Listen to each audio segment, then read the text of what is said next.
नमस्कार। प्रसंग में आप सभी साथियों का स्वागत।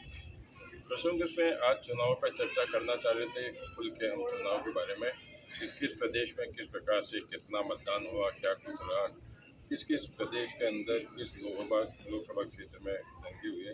लेकिन मुझे अपरिहार्य कारणों से आज बाहर निकलना पड़ रहा है। मैं अभी दिल्ली एयरपोर्ट के गेट नंबर 62 के सामने से आपसे मैं बात कर रहा हूँ।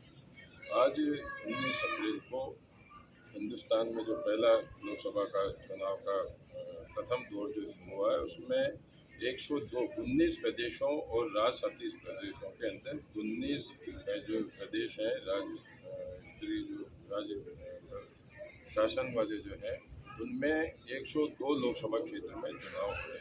चुनाव की अगर बात करें तो विशेष रूप से बंगाल और मणिपुर में कुछ दिक्कतें हुई है। हालांकि राजस्थान में भी नागौर जिले में कुछ दिक्कतें हुई थी, लेकिन वो इतनी बड़ी नहीं थी जिनको तुम चर्चा में लाएं।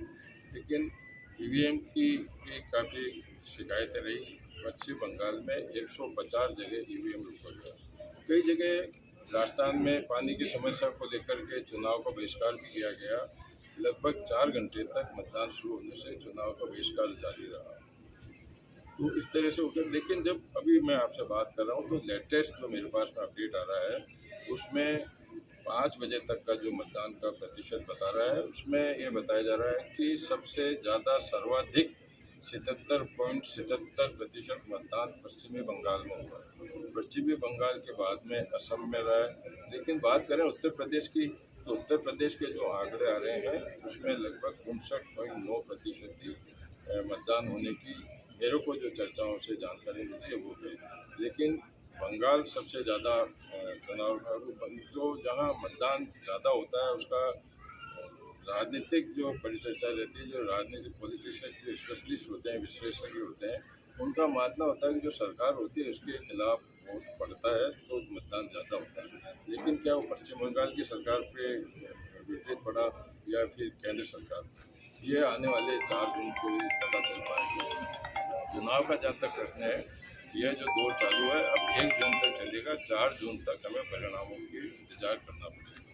तो इसी को लेकर के, चुनाव को लेकर के काफ़ी कुछ एक बात करते हैं कि एक IRS अधिकारी थी, तो वो चुनाव के लिए जो चुनाव आयोग ने जो एक चलाया था कि अधिक से अधिक मतदान हो, 21 किलोमीटर तक पैदल उन्होंने मैराथन दौड़ करके अपना वोट डाला। कई जगह से समाचार आ रहे हैं कि दूल्हे दुल्हन जो चुनाव के बाद में पहले से अपने घर जाना चाह रहे थे, घर नहीं जाकर के पहले उन्होंने मतदान का प्रयोग किया।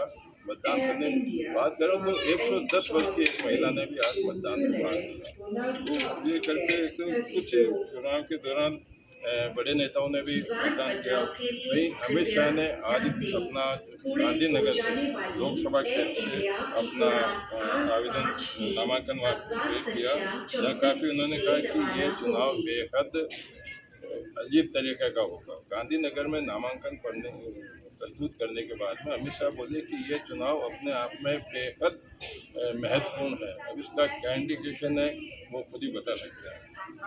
लेकिन जो आज चुनाव हुआ, चुनाव के अंदर कुछ मैं आपको झलकियाँ भी बताना चाहता हूँ। तो झलकियों के अंदर अगर बात करें तो नागौर में 2 जाट नेता हनुमान बेनीवाल और ज्योति मिर्दावा है। तो कुछ ज्योति मिर्दा चूँकि पहले कांग्रेस में थी, कांग्रेस के बाद में वो बीजेपी में शामिल हो गई, तो उनके समर्थक भी बीजेपी में शामिल हो गए। तो आज जब वो ज्योति मिर्दा के समर्थन में कर रहे थे, कुचेरा के नगर पालिका अध्यक्ष थे, उनके साथ में भी मारपीट हुई। तो इस तरह की घटनाओं को लेकर के, हालांकि चुनाव लगभग शांतिपूर्ण तरीके से हुआ है, लेकिन तो चुनाव की जो पूरी डिटेल्स आपको मैं देना चाह रहा था वो नहीं दे पा रहा हूँ। इतना ज़रूर है कि अमित शाह ने जो आज गांधीनगर में अपना नामांकन किया, उसका वीडियो आपके सामने ज़रूर शेयर करूँगा। आज मैं अधिक चर्चा आपसे नहीं कर पा रहा हूँ, उसके लिए क्षमा चाहता हूँ। कल फिर नई चर्चाओं के साथ में आपके बीच उपस्थित होऊंगा। तब तक के लिए नमस्कार।